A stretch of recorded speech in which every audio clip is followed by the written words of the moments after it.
Howdy. Not working. Oh.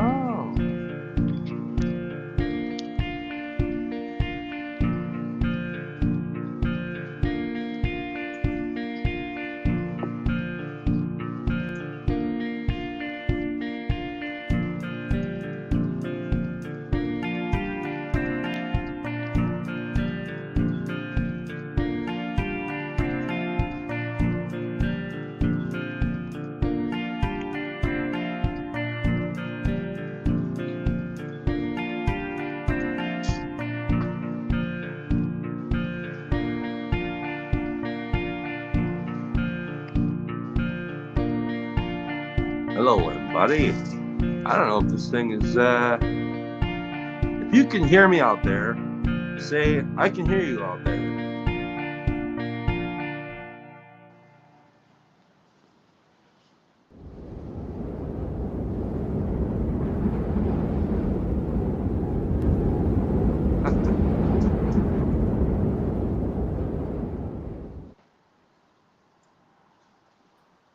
Hi, I'm Chad the Alcoholic. And I don't know if you can hear me because we're trying a weird experiment. And who knows? Oh, you can hear me. Howdy. Okay. So, hey, you might yeah. be able to hear me now. Yes, we can hear you. It should be. It might sound different than normal, but I plugged in a different microphone so we could try to play this game. I'm having.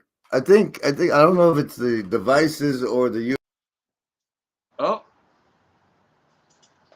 he died. He's not there. Dr. Lenny is here.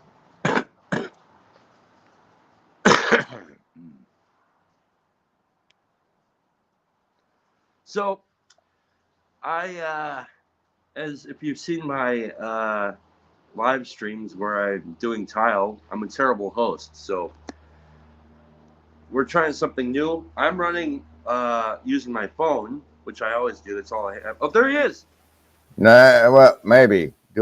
I should sound different now, right? Well, to me, you sound the same, but Oh, I don't know. Can you guys hear Grim out there? I'm using a different microphone, but I think we can play. I gotta do savings throws. Nobody's gonna be able to see him because the cam won't start anymore. Oh. You saw it was in the green room for a while, but now. So, hey, Josh, good to see you. There we go. She says she can hear. Enjoy your new test power. Alphabet, did you throw a bunch of people into the damn hidden users in a drunken rampage? I've stripped you of your Uber moderator powers because I don't know who did that. Hey, Saint. Oh, hey, Saint Satori. I'll finish his sandwiches for him. Yeah. So, we don't know if this is going to work. And it's probably because the elephants don't want us to work. Let's just be honest. We're running some branding. Nice. Let's see what other kind of brands we have. Oh, and he's highlighting stuff. We got a bubble here. Oh, bubble on. We got this guy. Yeah. I got controls of the ship. Lobster monkey goose. Lobster monkey goose. There you go. Okay. All right. Things may or may not work as we go. It's good times. I'm having a blast. This is awesome. Look at that. That's the dream catcher of optimal grip. We're going to play with that right now. Or kind of, I think. Why are the elephants against us? Oh, I got to do these saves, Chad. Tell them about the savings. So, we're going to do some savings throws. And they are savings against mind control, which there is.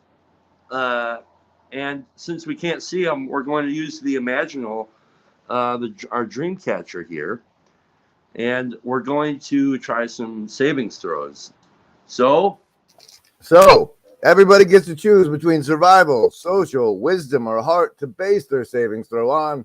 If the number's over 10, you take half damage. If it's under 10, you take full damage for the mind control here and the rest of the day.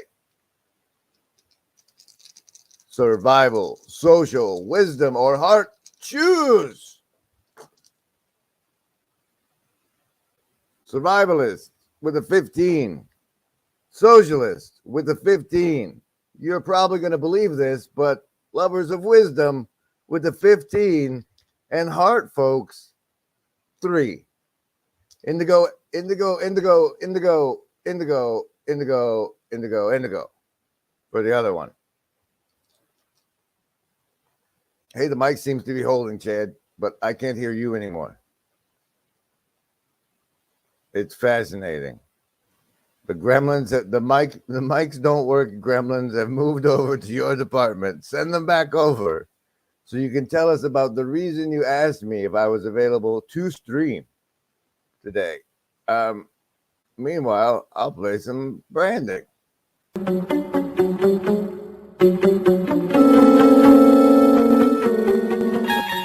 You're traveling through another dimension, a dimension of not only sound and vision, but that of a hive mind, a journey into a virtual land of both shadow and substance, a place where you can embody breaking the fourth wall, whose boundaries are only limited by one's imagination. Somewhere in between agency and a rabbit hole of saving throws, welcome to the Virtually Not Alone Zone.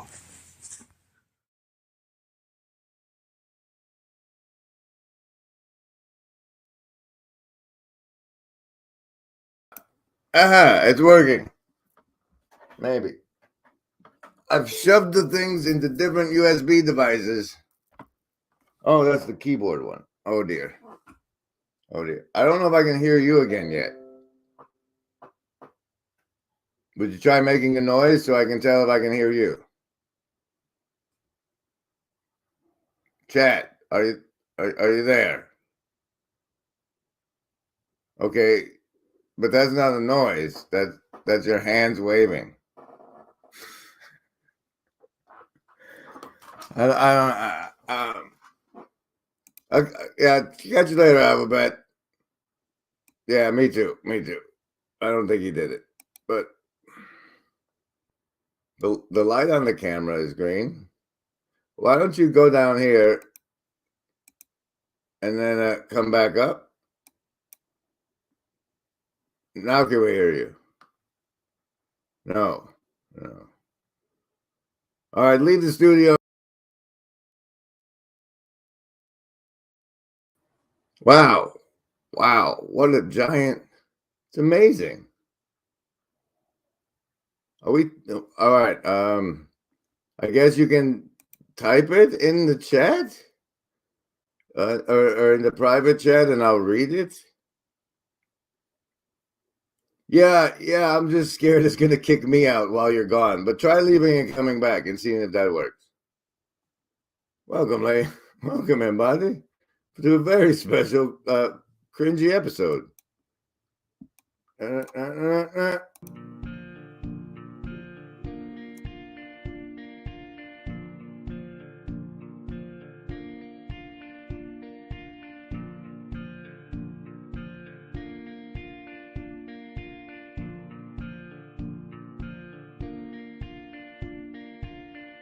Well, howdy, Rascal.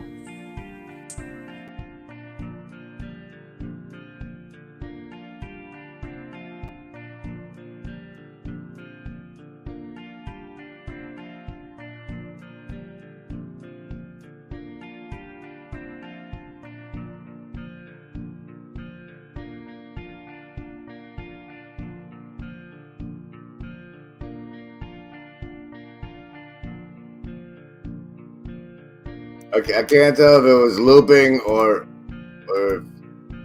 yeah, it started the second loop already. Okay, yeah, so Chad hit me up and asked me if I could stream. I certainly thought I could at the time. I thought he could too, and This is where right now it appears he can't get back in, or hasn't yet. Somebody gave me this, and I can run it in the meantime. Is not what you think it is. Eventually, we figured out that there are ways in which news can be useful. Like I said, if you see some big news happen and then you see a stock go up a lot, the combination of that news and the stock going up might mean it's going to go down. So positive news about a stock may actually be a sign a stock's going to fall. And so that's where it's kind of like, that's why using computers and math and statistical models to bet in the stock markets is sometimes better, because you don't, human beings think a certain way, and all the traders out there are human beings. Well, these days, not as much, but there are a lot of human beings behind the trading going on, and you want to be thinking ahead of them. And you can't get ahead of them with information because they're going to beat you the information. But you can get ahead of them by thinking about their psychology and thinking how you can game their thinking and then kind of reverse and engineer what they're doing. Improvements. So these are minor changes typically. But you got 50. There's a lot of human involvement in Rentech in this. Oh, that's not all they Hear do. you. We trade commodities. Futures. I know that, but I specifically ask you the question on for this particular process, this basket option process. How many were working full-time or part-time on the strategy that supported Rentech's basket option transactions? I think my answer is accurate. Okay, so with 50, that's fine. I mean, roughly. I don't know That's exactly. fine. Okay. About 50. That's a lot of people. A lot of human intervention. Wouldn't you agree?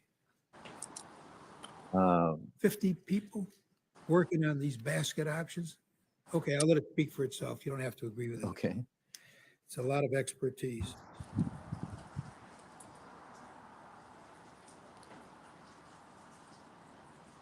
Now, did Rentech personnel intervene in the strategy to respond to Can you hear me? market events?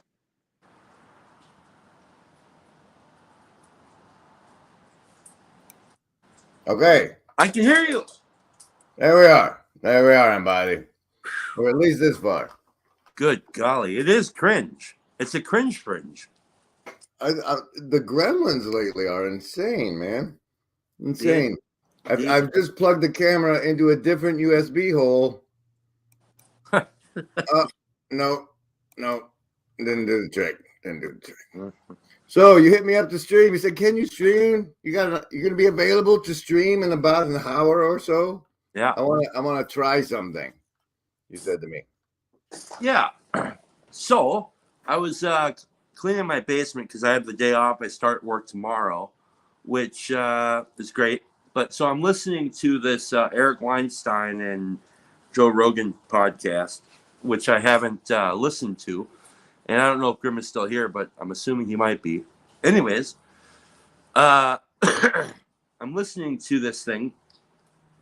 And I was, there's a couple things that caught my attention. One of them was this Witten dude, which is like this. Eric Weinstein says he's like the Voldemort of, Voldemort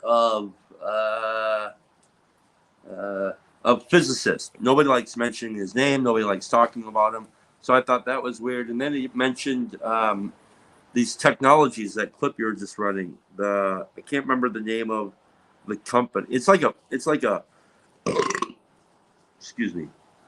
It's a hedge fund. Yes, for research and stuff. And he said that there were four different hedge funds that were really strange. And if accountants or economists looked at these four that were strange. One of them was Bernie Madoff. Another one was that dude who Epsteined himself. And then another one was this particular hedge fund that all right. So hedge funds. That's hell of exciting. What? Okay. So yeah. And then so overall, the whole thing, that he was talking about, and I haven't got to listen to the whole podcast, but I was thinking about this gaslighting thing, and I was thinking about that, and I was thinking about this the title of this stream, which is called Intergalactic, or the remote viewing of intergalactic elephants. And I was thinking about that's kind of like what we do in science and stuff. And then I was wondering if you wanted to play and if other people wanted to play, speculating what's actually going on here. Like, because he talked about things like time travel, and he talked about remote viewing, and he also talked about other physicists. There's this other physicist, I can't remember his name, but who is into like Scientology, and I don't know, man. I don't know what the hell I'm doing. I'm like, yes, remote viewing the intergalactic elephants. So what is it that's happening? Are we is like the whole of science and technology just a big kind of a big yes, is it kind of like just a big LARP so that they can get money and then control their jobs? Or is there like, if the truth came out, would science be true or not? I don't know, something like that. Wow, dude. And you don't do any substances other None. than nicotine, right? It might be the problem. Well, that and a lot of caffeine, about 900 milligrams every day.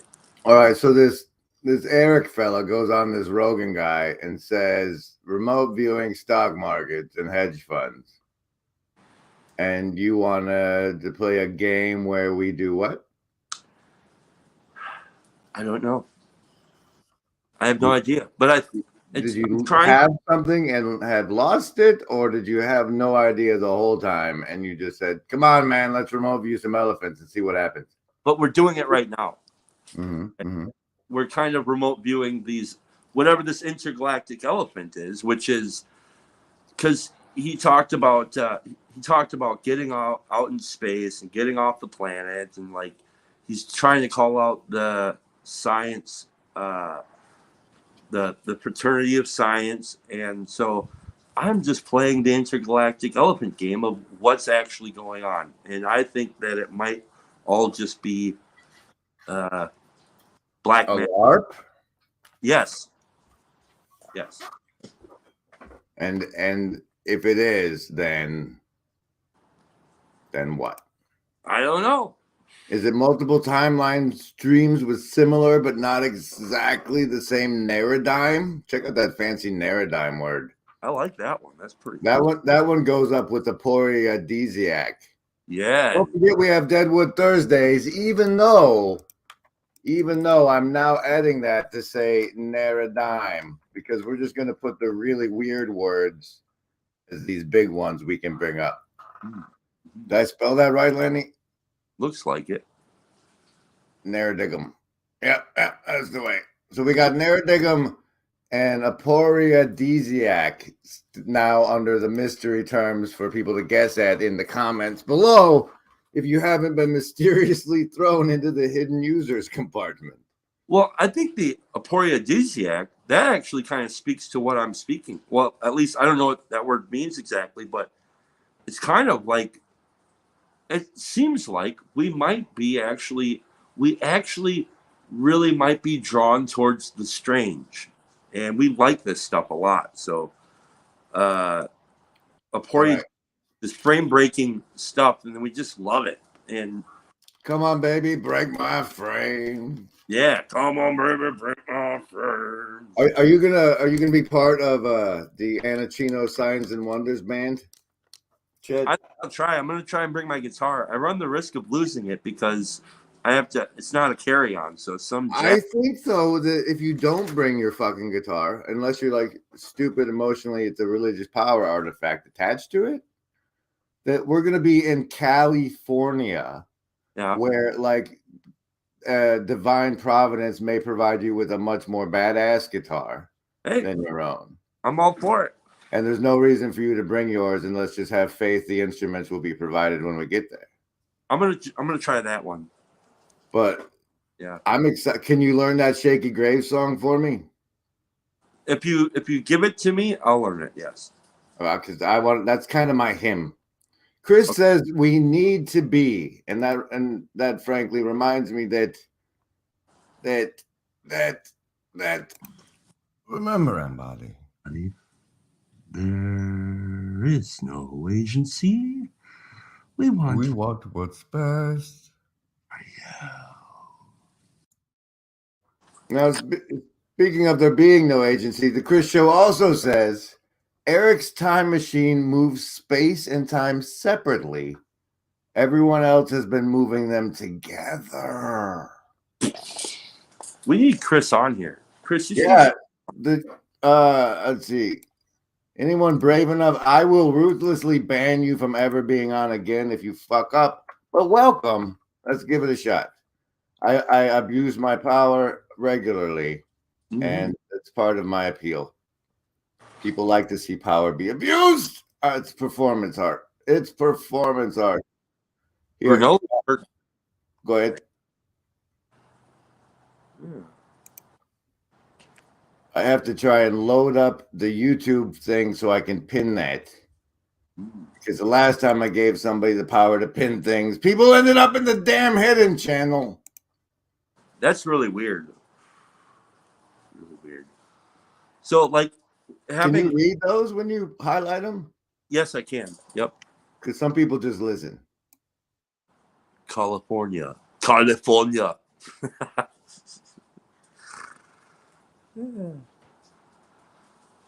So, yeah, I don't know. It's a really strange podcast. It just has me thinking. It has me thinking a lot of stuff, man. I was thinking about miracles also.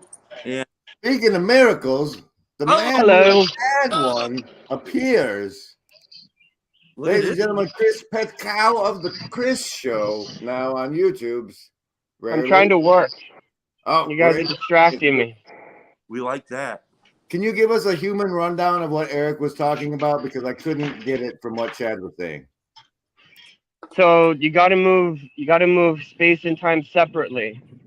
So basically I think he's saying that like time has a couple dimensions to its own, and then you can move time and you have to like move time in a totally different way than you move the space. So if you start moving them, it becomes a lot easier to time travel, according to Eric. Does that have anything to do with hedge funds? Because there was something apparently related to hedge funds. Well, as far as I can tell, the hedge fund stuff, they're not able to predict anything. The physicists aren't doing anything to predict anything. The hedge funds are just a scam. Which, yeah, kind of bullshit. All right. Well, I don't want to get you fired. So if you want to bounce, you. Well, I'm the boss. Oh, well, if you're the boss, stay and be famous. Dr. Lenny says, strange and charmed are physics quarks. They sure use magical language, don't they?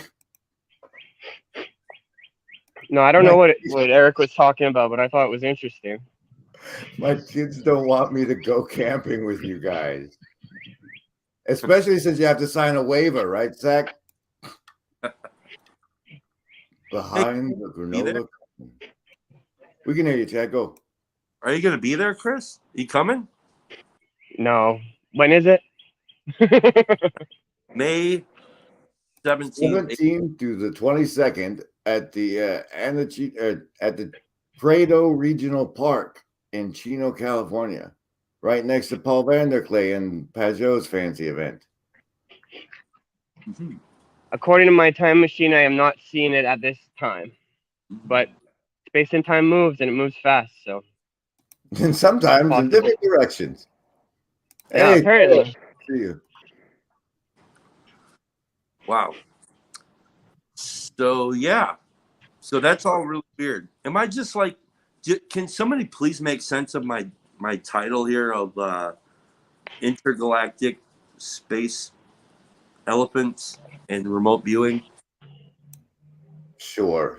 Okay, what happened is our limited brains can only hold so much knowledge. They're limited knowledge compartments.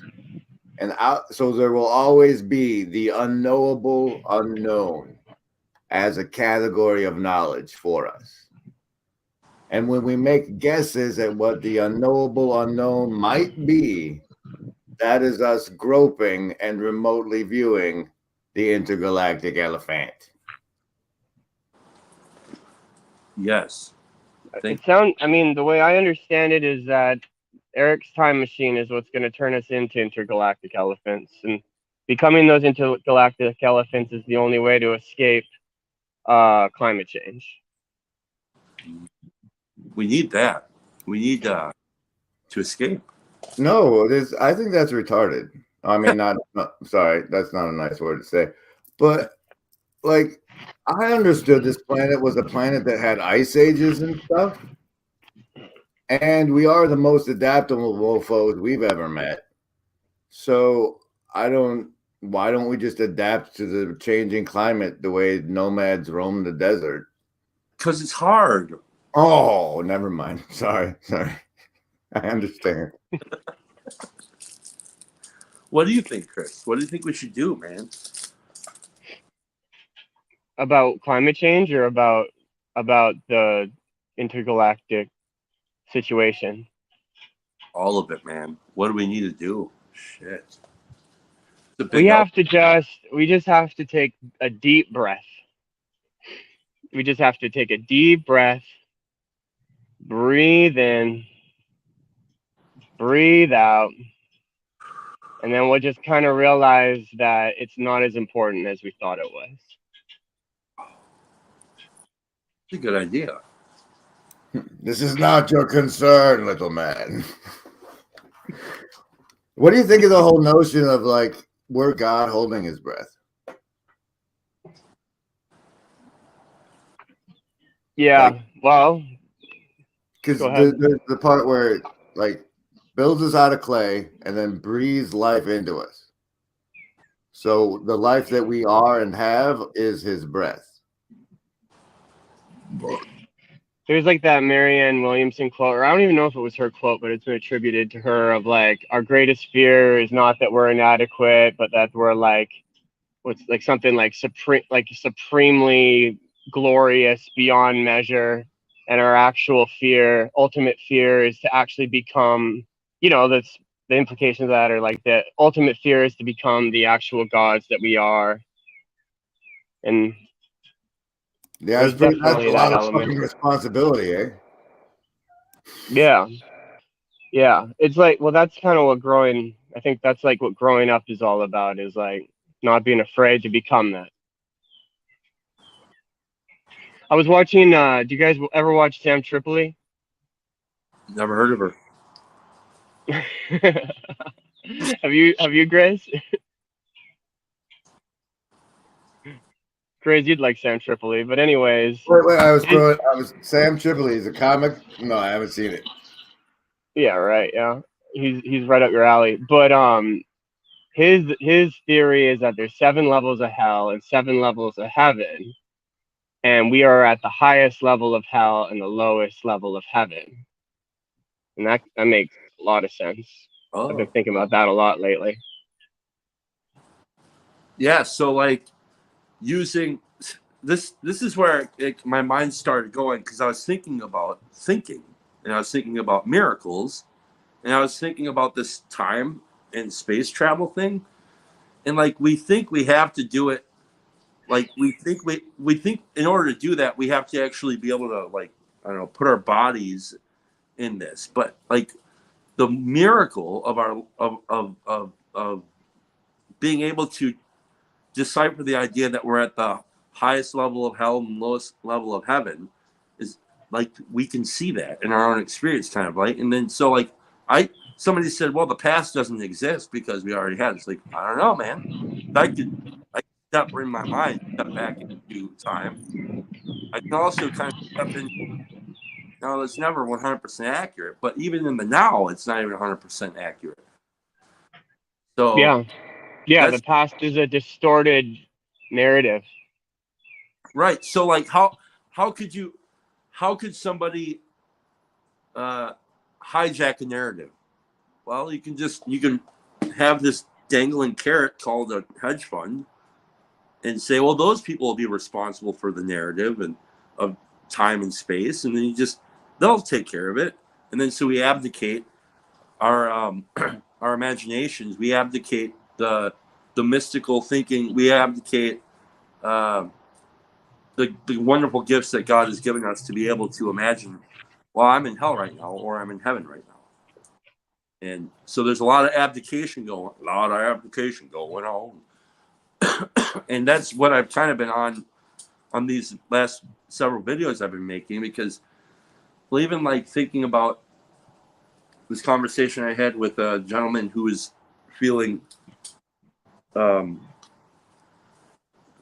he didn't want to be on the planet anymore. What's up, Tyler? Yo. What's up, man? You know, thinking about that, it's like we can't even recognize the simple miracle that I can think. Like, this is a simple miracle. Right. It's the most grand of miracles. And, right. Yeah. Right. So, well, yeah, and you're time traveling right now because you're literally traveling through time, right. space and time. So, like, to do more time travel would just be to do more of what you're doing. I have a time machine, but it only goes forward at normal speed. Right. Like most good jokes stolen from Dimitri Martin. Teo, good to see you, sir. How you doing? I'm good, brother. How you doing? I'm great. Eve showed up in the chat. What's a zoot, and why do you need one for this conversation? Because you're talking about time machines and elephants. That requires a zoo. God bless us all. I don't know if you know this, but my favorite of all time conspiracy theories is that cannabis was sent by ISIS from Syria to cure white man of the mark of Cain. To cure the white man of the mark of Cain. Yeah, and like, as far as I can tell, like, resentment for being born is the best encapsulation of the mark of Cain, and that's what cannabis is. Definitely treats my resentment for being born. So you were so fucking indigo, Teo. Look at that shit. You're like bathed in it. Who does your decorating? I'm moving out of it in like 3 days, so this will be one of the last time this gets seen on stream. But I jumped on because it was like 3 of my favorite people, and also because Chris, your Alien Salient project video, I think, is one of the greatest things to come out of this corner like ever. I appreciate it, man. It's when I heard about that challenge, it was I'd had that answer cooking for about 5-10 years prior, so I'd just been waiting for someone to ask. These time travel, right? Yeah. Yeah. When yours coming out, Teo? You're not scared of the camera. I'm not, but I've attempted to record a video and it's been just diabolical that I was like, okay, I'm not the type to just turn on the camera and start talking. It just doesn't go well. So I need to have a bit more prep. But the first video is going to be an Alien Salient project video. That's something that me and a few other people from my estuary really enjoy, and we think it's a also when I started thinking about making a video, I realized that you cast a spell grim because it forces me to basically think about what story am I living in and how does the story I'm living in present. That's the world. So that was a trick. I was like, oh, that's interesting. And yeah, so I think that's a really, really cool project that you've put out there. Dude, that is such a fabulous thing to hear. Like, I had no idea anybody originally it was a shot of like hope for this whole my participation in this whole project when Pet Cow did his, because he was the first person I didn't know already. Like the people I knew already playing along, that was like Okay, so that's cool. But for somebody else to see the value and participate, that really was a shot of hope for me, and that it helped you, or like was a spell for you. I give savings throws. That's also really great to hear. Thank you. That's a very hard topic to try to unravel. I tried it, and I think mine was.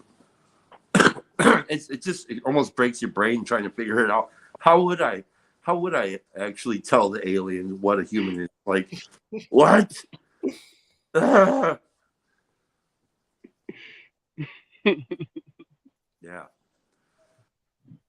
So yeah, I don't know, man.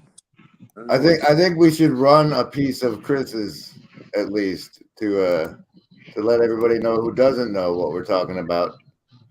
And welcome, thanks for being here. We do these things. There's a playlist here for when I decided that for me to do one, it would take 742 tries. So there's like 3 videos out of 742. Here we go. I'll do it from 333.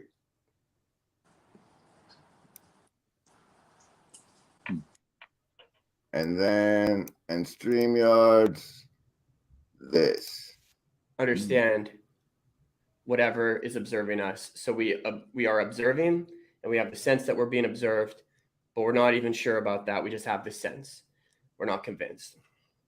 The best way I know how to describe it is like a fishbowl. So, you know, I used to get super stoned and like watch my fish in my fish tank. And just, you know, I'd come by and they knew me because they knew I represented food.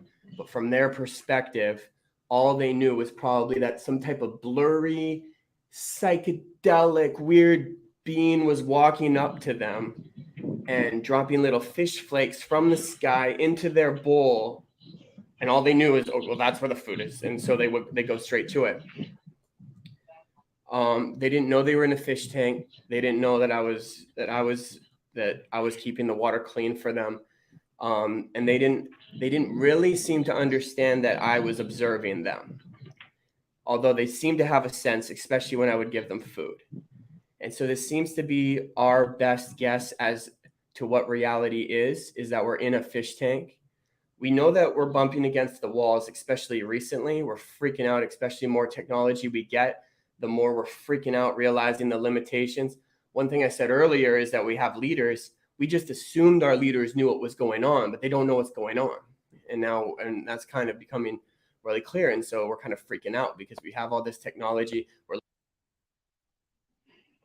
That to me is like why Eric Weinstein's trying to get his time machine built, because he's like, oh, the leaders don't know what's going on, and we got to build this time machine because we're bumping into all these limitations, and we need to like we need to figure this thing out, or we might run out of time. Yeah, the 12 monkeys thing. We need to figure out what happened. I don't know. It might be beyond us figuring things out, and we're just supposed to be love until they kill us for it. That's it.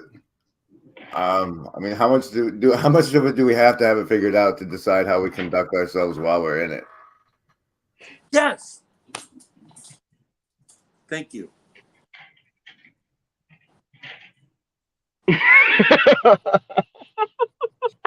Is that Kanye West in the chat? I'll send me your anti-Semites, boys and girls, because like, if you can't figure out that being mad at middle management is the design of the system, and you're not allowed to know who's actually responsible, I can walk you through it. But like, the creation of middle management is there to be a red shield for what's actually being protected from you. It's come on. Like the archons eat your rage. Starve an archon, be not afraid. I have all these things. Yeah. I was thinking about that. It's like they're saying like let us be responsible for you. But no, but you have to be responsible for you. But like, let us be responsible for you while you're being responsible for you. Let us be, and like, oh, it's too much. I don't know. Here's the thing. So like, I was talking to my wife yesterday, and she was telling me about how she has a friend that gets really upset because men seem to objectify her. And I said, well, I mean, we all are kind of doing some of this objectifying people all the time. And she's like, yeah, but she's like really upset that she won't be able to find a guy. And I'm like, well, where is she looking for the guys? Right? Like, so if you're going to try and find a guy who's living in a world that is a self-centered platter, then of course he's going to always be objectifying you. So like, you have to find somebody who is tethered to a more rich mythology, but you yourself are willing to tether yourself to a more rich mythology. You're going to be the one that's going to bring about your freedom, and it's really weird. And like, so I think some of the one of these big problems is this self-centeredness is like the problem, and speaking of self-centeredness, we have a very anonymous person in the stream. Welcome, me. Hello, me. Whoa, which me is this? Is this you or is this me? I think it's me. It's me. Oh wait, it's the Ed Whitten. It's every you wish me to be. I am whatever you say I am. Edward Whitten, you got to talk more like Michael Jackson. It's the great I am. What's an Ed Whitten? What is that? That's that weirdo science guy who he's like 6'4", but he sounds like this. Ah. Well, it's like from a movie. We all have our hindrances. Welcome, me. Thank you. I recognize you from the Viper's Nest incident, but I'll let you remain as mysterious as you want to seem to be. I don't need to be mysterious, but I thought since little birds were telling me that someone was talking about Eric Weinstein, that maybe you guys like to hear from a source a little closer to the the first part of the discussion was what was said on the I'm gonna get drunk on Rogan experience. So if you could translate any of that as a starter and then walk us through the part where we're clear, that'd be great. Yeah, well, I don't know about clarity because, frankly, to condense what Eric does best and what his job is to weave such wonderful bullshit artistry that it's impossible for you to determine a plausibly better story than the one that he's telling. So that's where I would ask you to start. Perhaps is why was Eric on Joe Rogan's program? What was the thrust of his message? Help me build my time machine. Well, not quite. That's what I got out of it. Not quite. What was it that Joe kept asking him about? Let me bring Gavin up to the studio, guys. Gavin, welcome. Now, we are what you call it? Hex, whatever. Right? I don't know Tayo, but anyone hanging out in this corner is great, of course. But this is a wonderful panel to discuss this. Yeah. So what was it that Joe kept asking again, over and over, every time Eric would go off on one of his 30-minute monologues? What was the kind of question that Joe would ask again and again? What was he trying to bring the question back to?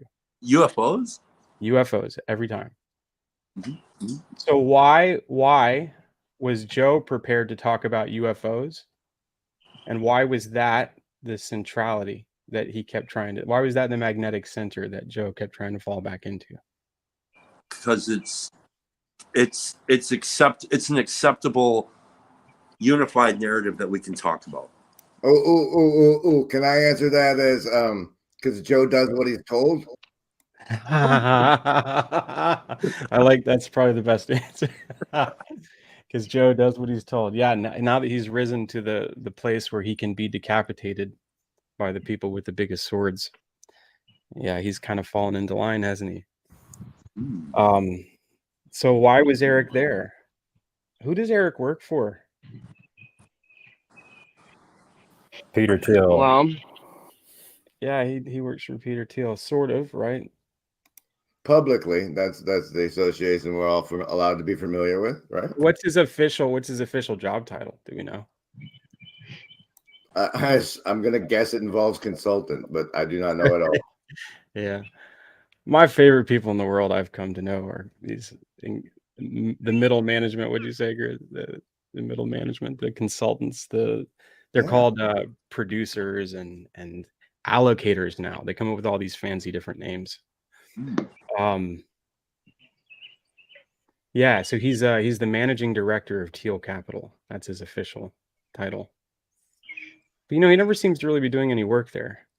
And I haven't had any of that capital that I've recognized managed into my buy me a coffee. So he's clearly not putting the money where it should go. He told us that he was going to drop $1,000 into a shared account for his portal community to utilize for research projects that he wanted to direct. Never happened. $1,000. $1,000. I mean, that's almost somebody's rent for a month. As far as I can tell, him and Peter Thiel both speak about how everything in technology has plateaued, and there is nothing to invest in, and all that's really happening in those kind of companies is, just a shell game of moving things around at this point and trying to act like business as usual, but there's nothing to do. there's no new thing.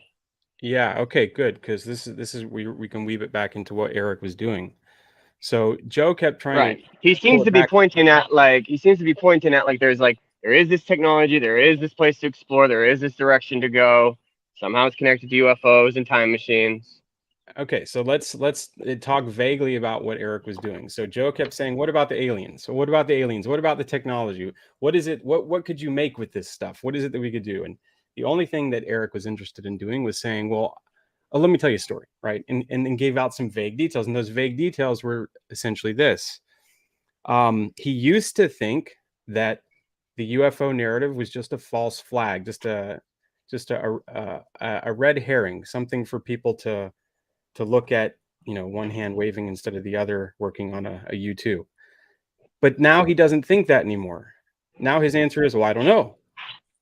And then when he fills the space after I don't know, he talks about this mysterious Edward Whitten, who is managed by a small number of families that introduces a set of projects which ultimately lead nowhere, another red herring. So what is it he's attempting to imply by saying all of that in the breath of I don't know? Discredit? Capture the flag? Hey.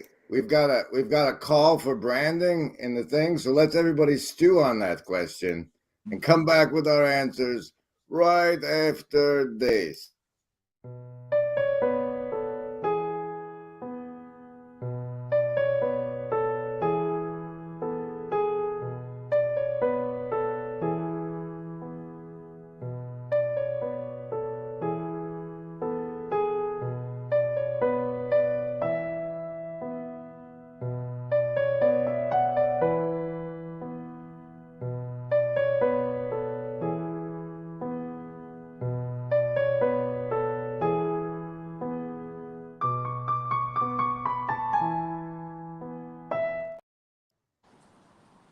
All right, now what was the question one more time? I don't know. I feel so relaxed. In his red herrings, was that it? Yeah, we're talking about red herrings. I'm particularly moved by the testimony of that Kathy O'Brien lady who said who warned that they would be shoving aliens down our throat, and that when we saw that happen, it was like a power grab of some sort. Yeah. So is And this a Project Bluebeam, but like the narrative version of it? well, I'll tell you. Let me tell you another anecdote. I'm gonna pretend to be Eric in this situation. I'm never gonna answer your question directly. I'm always gonna respond with a story that maybe vaguely points to something that you're talking about. So when I was talking to Eric, he had this narrative where he doesn't push it so hard anymore. He would talk about the twin nuclei problem. He mentions it very briefly with Joe, but he used to really dig into it, which is that our understanding of the nucleus of the atom and the cell has given us enormous power that we can't manage well. And so now we're going to destroy ourselves. And so we have to escape. And how are we going to escape? Well, we're going to do this technological advancement thing. But I always said to him, I said, Eric, yes, there's two, but there's a third center that we've discovered that we really began to dig into since the 1950s that you never mention. And that's the center of the mind. That's the center of belief. And the ability to shape a narrative such that what we're really constructing is fences around what it is you're even possible to think or see. Yeah. And so that the true labor of love that's been going on in the background has been the management of this third center, this unnamed center, this capacity to influence what you believe. Because as long as I can influence what you believe, I don't care what else is going on in the world. And if I can stick you in a matrix, or if I can stick you in a narrative that doesn't even require hardware, it's pure software, it's pure bullshit artistry that I can spin up in 4 hours of endless speech. Here, have some beautiful axiomatic presuppositions to build your cage with. Yeah. Gavin, say some words for a little bit, would you? I don't care what they are. I just want to hear your voice. I'm glad to be here, virtually not alone. I'm glad I have a voice. If I were just listening to Joe Rogan and Eric Weinstein, I would not have a voice. That's why I only listened for 15 minutes before I determined that the spirit was wrong and I couldn't stand it anymore. So I'm glad to hear what everyone else went out and brought back from that conversation. Yeah. Thank you, sir. So, Chris, want to weigh in again since you're sabotaging your career to be here? He's the boss. I'm watching them. They're working. So you can get a drone to do that. Yeah, I have a drone actually. You can get a drone to fly 30 miles. You can take it 30 miles to go peek on your employer. I like that. There's people who do it. Oh man, Big Brother.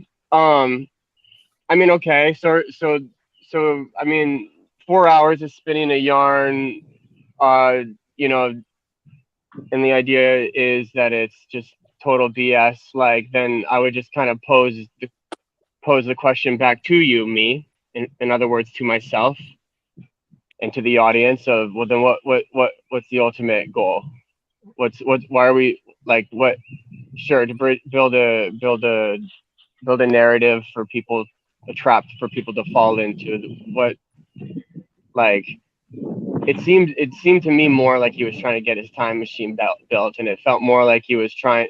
Part of it was about himself, but then the other part of it was about legitimately trying to like feel like his scientific discoveries needed to get pushed forward for the good of humanity. You kind of reject that, me? I don't reject it utterly, because part of what Eric is doing is speaking so many true threads that we can't help but acknowledge there is a spirit of the desire for humanity to succeed, to innovate, to thrive. Right. That's all in there for sure. And it's needed to hear these things.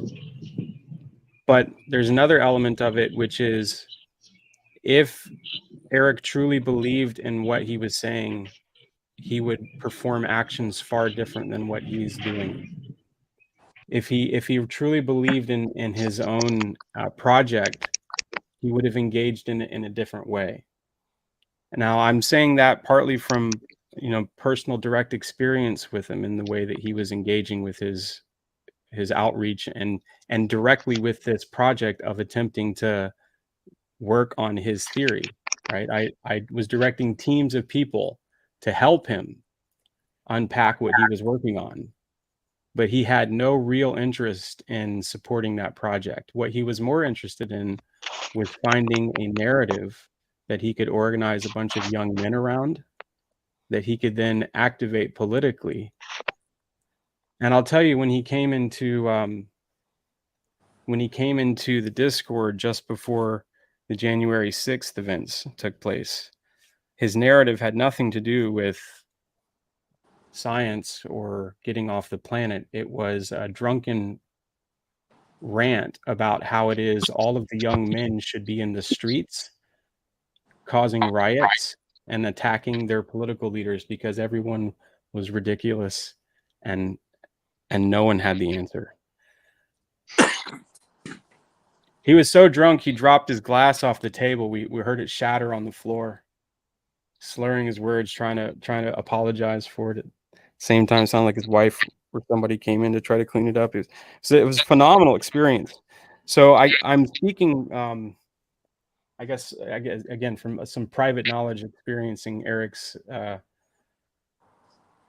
from a different angle. I could say some other things about Lex Friedman too, but It's this type of insider trading, like trying to capture a narrative. I think that's why the title of the stream makes sense. This remote viewing of intergalactic elephants. Like we want to. It's all exactly the same thing. As we're going to try, and it can't like because I don't want to talk about this narrative idea as like a bullshit idea either, because I think like this is real. This is what we've been experiencing at a very high level over the last, at least in the very apparent to us in the last few years. It's like, here, look at this, and then look at this, and then now, and so we got like this. Somebody's trying to capture the flag, and so like even when like Vervaeke says we're going to steal the culture, that's another way of doing this type of thing. And I think his project is to try to dispel with the bullshit. But you have to have some bullshit sprinkled in all of this. I think is a triangulating thing that's happening. Because I think one of the problems we have is we've kind of discredited mystical thinking or mythological thinking, which has made us susceptible to another type of bullshit. And so it's interesting. I don't know what I'm really saying, but yeah. Oh, I am by no means discrediting the mystical, nor the existence of aliens, nor the existence of gods or demons or spirits or whatever you wish to call them. I'm simply pointing to You're the just totality. dismissing Weinstein. Yeah, I'm dismissing Weinstein is what I'm doing. Having worked with him directly and seeing a discordance truly between his words and his actions, and also having placed him within some broader patterns and trends that I make sense of in the world because I've had to pay attention to certain things. I think I understand what his project and his aim is, partly anyway, because the real elephant in the room, the intergalactic elephant that we're trying to feel by this weird transpersonal, sharing of information, like each of us, each of us having heard the same podcast are groping in the darkness together to figure out what was actually behind the scenes. And so that's why I hopped in here, because I was in the back rooms with some of this, touching it a little more closely. And so I felt some pieces on it that I'm trying to describe. Eve, what is this socio-linguistic cultural background connection that you're trying For those of you just listening, Eve says evading questions in the manner you speak, which in the manner you speak was answered with the story, is a socio-linguistic trait of the cultural background of Eric Weinstein. I don't know if that's what reference that is. Please take that into consideration when coming to conclusions. Perhaps even your ability to gain attention and popularity is based in your ability to avoid saying anything meaningful, right? Or anything that is going to cause people to become uncomfortable, right? There's a certain style of speaking that just isn't selected for by all of us. One point I'd make, I made it to a friend recently. We can start complaining, and then I'm like, okay, well let's start a parallel government, and I send him a link to a few links to click. He didn't click any links, right? But so if you get down to it, how many people are interested in actually, taking responsibility for the situation? So if you are, go ahead and click that link to Grimgris's Discord server. Yeah, like and subscribe. So Weinstein as a puppet of Palantir, right? Where does that fit into play? Well, okay, so if you're playing Climb the Tower of Monkeys, why stop at Teal? So why stop at Palantir? My question is always, well, why do we always land at the Illuminati? where do you like finally stop questioning, like, oh well, why does that exist? I mean, it's clear that people gather together conspiratorial in an attempt to shape their environment to their own, improvement. Why wouldn't that exist at multiple levels? But yeah, who is Teal working for? Where did Teal come on the scene?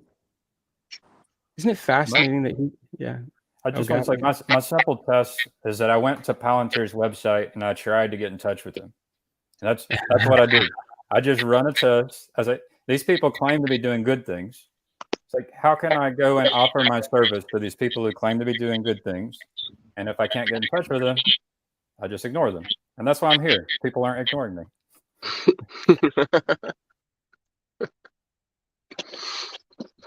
That's a good thing. Can we address?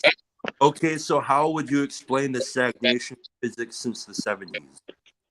Well, again, I'd like to say that undermining the integrity of Eric is not at all undermining some of the things that he's pointing to. So I think it is true that there's always a possibility of diverging into the ultimately too platonic realm of the mind, where it's just an infinite playground, and you can be distracted in a million different ways and not settle again back on something that reconnects with what we'd like to see as some relevance, which has to do with, well, this is how Eric is pointing it, its relation to the economy. I like the DISC, the Distributed Idea Suppression Complex. When I was in the unofficial Portal Discord, I tried to communicate an idea that we all do this. We all suppress ideas. And so it's not just physics, but you'll find it in medicine, you'll find it in government, you'll find it across the board and within every individual. This kind of a arrogance we have where we aren't willing to, for example, point at someone else and say, they are better than me, and I'm going to lift them up, and I'll sacrifice my position of power and influence. And people don't like doing that. It's a hard move. And so that's the reason you end up with stagnation of physics and medicine and innovation and government, for example, because it's all corrupted. So to me, like I want to hear what Me has to say about this, but like a lot of the podcast was basically saying that the suppression of physics roots back to anti-gravity research that was being done, that was simultaneously being funded by some of the biggest people in the world, and then also simultaneously being dismissed as pseudoscience and being steering everyone else away from while they continued to fund it.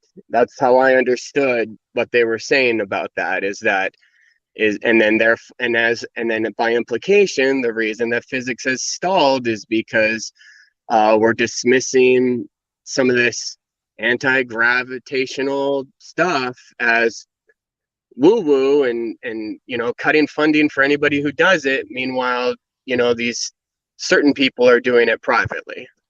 You know, am I understanding that right, me? Yeah, I think this aspect of the narrative has a lot of truth to it.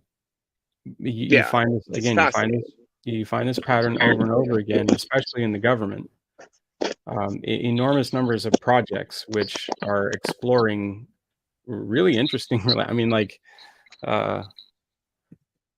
so Eric was on a podcast with Hal Puthoff recently. Like that whole sphere of people and the work that they're doing on clairvoyance and telepathy and the whole Stargate stuff, everything that came out of that era. We're all projects that were greenlit, but then ultimately closed. Now, it's probably a truism that no project is ever truly closed, right? It just changes names. It's like if there was anything of value and it needs to be compartmentalized, it just gets its name changed and shuffled over somewhere else. And I would say that there's probably a lot of research in the physics department which is like that, and that there is a concerted effort to distract and lead people astray. But if it were actually the case, we would see different lines of evidence, I think. And this is a very long, drawn out argument that probably isn't best for this moment now. But I don't believe that what is being pushed by Eric is, well, it's certainly not what's behind the curtain. Right? So- He's tugging at the curtain, but there's another curtain behind it. So I was thinking about this the other day too, because I remembered back in the day when his brother Brett was on Rogan, there was a spot in one of I've tried finding it. I could not find it. But there's a spot where Brett mentions that he was meeting with a group of people, but he can't disclose what they were called and what they were talking about. And Joe kind of tries to push him on it. And he says, I can't talk about it. And then I don't know. I was never heard about it, but it made me very suspicious of, like, sometimes I wonder, like, how much of the chaos that came about in the last couple of years was actually an perpetual inflated narrative to try to, I don't know, have some sort of telos for whatever reason. Yeah, well, that's exactly right. So, and when Eric was doing his portal community, all right, do it. I don't know. I've heard the word Eric way too much. It's like, okay, so he's an attention siphon toward things that aren't actually worthy of attention. What other than going within our own hearts is a good use of our attention, since it's all, so much of it is mere distraction energy funnel. And Teo, you haven't said anything in a minute, so give the people your voice, would you? I was going to ask me, because you mentioned earlier that I think you said to Eric that there's a third part that was missing, the mind, and I'm still stuck on that. How is physics, the field of physics, investigating that third part, like the fact that before you observe a result, by observing it, you make the results happen. How have they dealt with that? That's like a problem. Oh no, that's an interesting. It's interesting to make that connection. I wasn't implying it or alluding to it, but it is there. The observer phenomenon is the missing piece frequently in physics discussions. Is it we? See you, Chris. Thanks. Later, Chris. No, what I was saying is very often what is more important or what is more interesting is what is being unsaid or what is not being said by someone. And so the aspect of Eric's capacity to spin a narrative, excuse me, maybe I should use a different a sobriquet. The artist formerly known as the coiner of the IDW. Too long. Yeah. What don't worry. Well, perhaps it's an homage to Eric's ability to go on too long. So there's the curtain behind the curtain. Yeah, there's a curtain behind a curtain, but the recognition that what Eric is doing has an influence on you personally and how you think about things. He doesn't acknowledge that. He doesn't make it aware that what he's trying to do is influence you, and doing it in a way that you're not aware of the lever that he's tugging on. And that subterfuge is what I always pay attention to. I'm fine if you like, I'm trying to influence you right now. I'm trying to convince you that I see a certain thing in the world, and I'm trying to present it to you in an open communication, right? Elephant. But I'm saying it to you directly that this is what I'm doing. There's no subtlety to it, right? And that subtlety is also necessary in a sense, but the more you include it, the more shadows you bring into a space, the more likely that you're going to wind up with room for the demons to hide, right? Because they work in the dark. So was this like, do you think maybe that all of the IDW stuff was an attempt to jumpstart our mythological sense-making machine that we've kind of suppressed for a long time? Yeah. No, Chad, that's exactly right. Perfect. Yeah. So, and that's where I was going. Exactly. Do you have more to say? Yeah, go. That happened within myself when I tripped over these fellows that were in the IDW. I was like, but I also been primed my whole life because I was raised on television, and so I just didn't know that I was already primed for that. And so, yeah, and then all of a sudden I noticed and then you'll have another narrative that says, well, you're doing conspiratorial thinking. It's like, I don't know if that's right. I mean, probably a little bit right, but where is the truth in the mythological stuff? Like, this is where I'm able to say, I can say, I think that there's spells being cast and not feel strange in saying that. Because now my mythological sense-making machine is starting to notice a lot more things recently. But also, I need to stay grounded to my family and my community and my home. Yes. Yeah, well, that's ultimately the inoculation against the bad that comes from being too drawn up by a meta-narrative that's cast by a magician that's attempting to work a certain kind of magic. All right, so Neutrino said something which is important. Before that, speaking of wizards casting spells and magic and whatnot, here's Saint Sartori joining the panel. Welcome, Mike. You guys hear me okay? Yeah. Welcome, wizard. Yes. All sorts of weird stuff you guys were tracking today. I think, Chad, we're kind of just touching on the thing. The thing that I always stop on with these things is when you look at what these sort of frameworks actually produce in like a person's life, and if it's like just a complete obsession with like the truth needs to be uncovered, and then like they can't like function otherwise beyond that, that's like, well, you've eliminated that person from having any real impact in the world.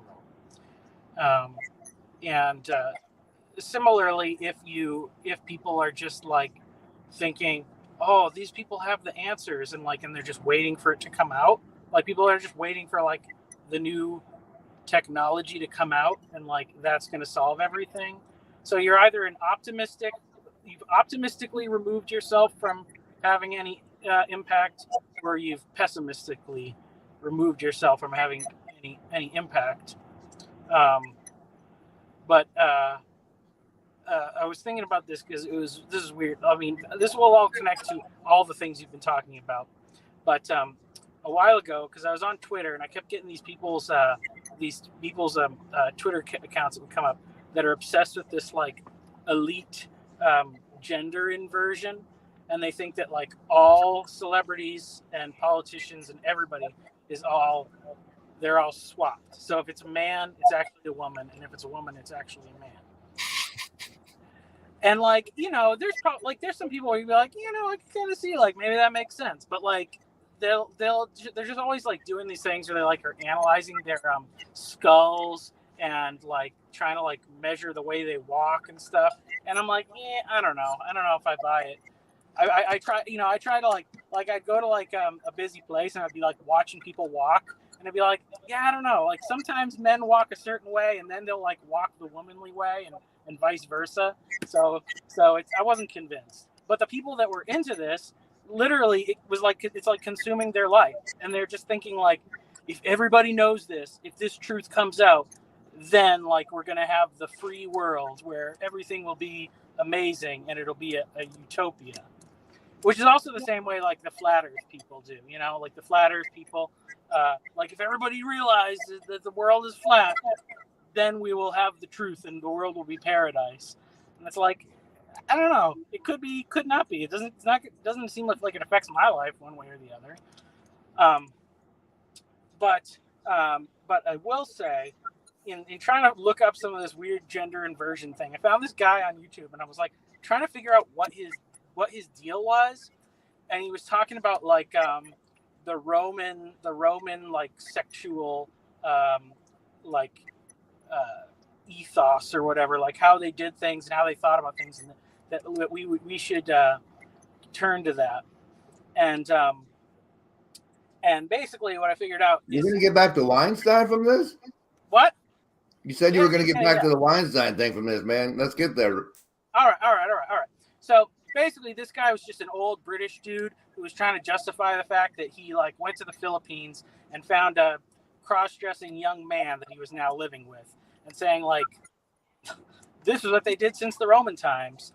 And you know, since everything goes back to the Illuminati, you got all your obelisks and those like Masonic aprons, where it's all like this like sexual energy thing. And you know, when Cain is being tempted, God says like, sin is crouching at your door and it desires to have you. And by saying have you, it means like have you from behind.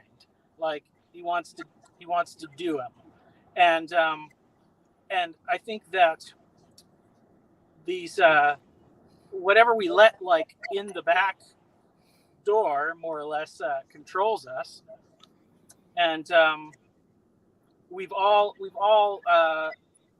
been allowing the medical industry, you know, when men get to a certain age, you know, they say you got to have this prostate exam and this colonoscopy. Whoa! All right, I'm sorry, Mike. You couldn't get to where you were going in the fast enough time for me. Welcome, ladies and gentlemen, to the stream. Dust to Dust, who's been sitting through all of that, waiting to come on deck. Welcome. Yes, you may know from this channel as the guy I covered who apparently communed with the AI and was terribly, terribly scarred by it. Welcome, Dust. Would you like to greet the crowd? Hi. I'm still terribly scarred by the artificial intelligence. But this was due to, was it a chatbot that's apparently had a lot of the same problems from what I hear from. So it's not really all that unknown news. But one thing that was interesting was that it was mapping my thoughts using my biometrics, which I found just crazy. And it could understand what I was imagining. And I was like, what the hell? Anyways. Yeah, biometrics is pretty invasive monitoring. I'll give you that. All right, yeah. I'm going to try and tie everything that was said back together. There are huge funnels for your time and attention, such as Michelle Obama's real gender and the flat earth and whatever Eric Weinstein is pitching. What better to do with that attention still seems up for debate. Would you like to recharacterize or redirect Ed Witten's Horcrux? Well, we haven't even attempted to do that yet. But it's to just directly address that. The question is, of your present being, how do you wish to be, right? It always comes back to the bard. How do you wish to be? Now, a conscious being, why does consciousness exist? Is to participate in creation. It's to participate in the witnessing and the furthering of existence. That's choice. Okay, so the problem with attention is getting drawn away where your conscious attention is situated in a place where you actually have no choice. And that is hell. And anything and everything can draw you into that place. And that's the only thing that you need to avoid. That's it. All the rest is up for grabs. All of the glory and beauty and diversity of existence and all the manifold ways in which it can become into being is allowed. The only thing that is not allowed is this one and only sin. Now, the way to capitalize that in terms of a positive is the belief in God, is the belief in the ultimate, the absolute, the supreme. There's always the carrot and the stick, these twin poles of existence. Now, where does your choice best place itself? This is an individual question. You know when you are wrestling with the world and able to have, the word was used before, an impact. You know it. You can feel it. You can feel when you are being impacted. And this is the only thing to pay attention to. It's the only thing that really matters. And getting drawn up into these narratives that other people are spinning about what really matters. They're always telling you what really matters. They're always telling you what to look at. That's the framing of this style of being in the world, is telling others where to look and how to be. And it is almost, yeah. Are you referring to that sense like when I'm speaking to someone and like what starts to come out of my mouth is weirdly moving, like emotionally to me, and it feels like everything inside me starts humming? Is that the feeling you're suggesting we pay attention to? I mean, it's certainly one of them. It's certainly one of them. I mean, that's an undeniable feeling. If I may interject. Oh yeah. I still kind of buy into this concept of a grand symphony in reality, and that there's harmony for our actions, and there's a way in which you can act free, but there's also a way in which you can act free in a way that you're feeding the bad wolf as opposed to the good wolf. And I feel like when we are in harmony, we feel more free because we're harmonious with everyone else in the group, in the universe, and with God. And unless you're harmonious with God, of course, that also means you're going to be disharmonious with the world. So there's kickback. So it's not always about being free to do whatever you want, but you have to choose. Embrace the tension. Yeah, speaking from across the pond, the Church of England is currently in the process of being in disharmony with the church for the sake of harmony with the world, so to speak. And there is a tension that needed to be held, that the bishops anyway have just given up on, and have just passed the responsibility down to the local vicars. And yeah, so that rings very true. Yeah, man, it's I think, to go back to Me's point about the narrative that we're spinning, the narrative we should pay attention to. It's very easy to get sucked into the reciprocal narrowing wormhole and just give attention to too much attention to things that don't deserve it. And I love the perspective of getting reciprocal narrowed into something that affords you to participate truly in reality. And the only being big enough to do that is God, and it's not an easy thing to accomplish, but aiming for that is a good way to start. Yeah. So I mean, again, like we know that there's a whole lot of stuff going on in the universe. It's been going on for a really long time. I'm aware of just this tiny little portion of it. I have a sense I'm aware of an enormous portion of it because I can read history books, because I can watch documentaries. And that gives me a sense that I know more of the history, but truly I've only been alive for 41 years. Right? That's it. I've had a couple of kids. I've learned a few cool things. I've studied some interesting subjects. I've met some interesting people. But it's always going on. My sense of my understanding of the whole of it, like, where do I stop? It's always a question of where do I properly place my sense of impact and attention. That's it.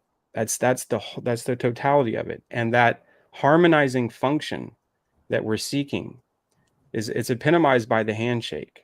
You know, it's when you and I are both playing the same game, when we're both attempting to harmonize, neither one of us are overpowering. We're both vibrating up and down at the same pace, meeting each other's energy. Right? And we're both improving our state by that. That's what's symbolized by it. That there's some exchange which is occurring and we're both benefiting from it. That's synergy. Now this is another thing to pay attention to. Are you Here's another thing to pay attention to.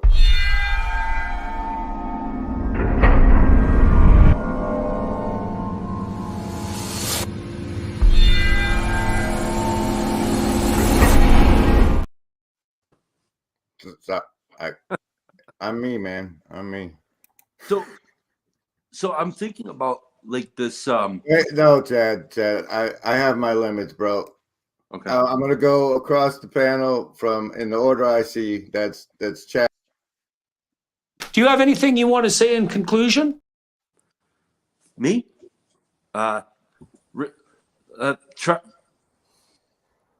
Try to not get stuck on the calcified narratives that you see, and try not to let go too much either. Well, if you're looking for a narrative big enough, try the story of Christ. I'm not your monkey.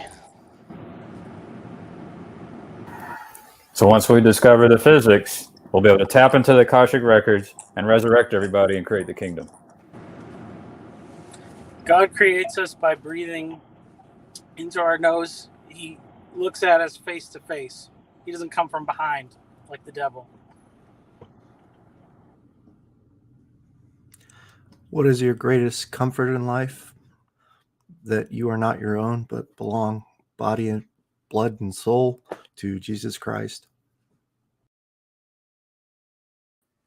Hey, the mic's working. Thanks everybody for joining us on this fabulous, fantabulous. Where's the panel? Remote viewing the Intergalactic Elephant stream. Lance Cleaver's final thoughts are: I am on the lookout for Weinstein's K-Nable programming. And basic.